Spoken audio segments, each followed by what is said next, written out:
This is an alternative version of the motion activated trigger car. So on receipt of the car, you'll need 3 AA batteries and then also a 9-volt battery like this. So if you tip the car to the underside, then remove this battery cover. So once removed, you can insert the batteries, observing the polarity. Once the batteries are inserted, switch the car to the off position and ensure that the protective cover, just here, is in place over the wheels. Then flip the car back to its upright position. The next step is to carefully lift the top shell from the front end of the car and tip it backwards.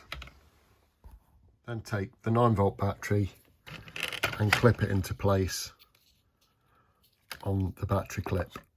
Once the battery is in place, then you can stow it in the compartment shown. So the car has several adjustments available.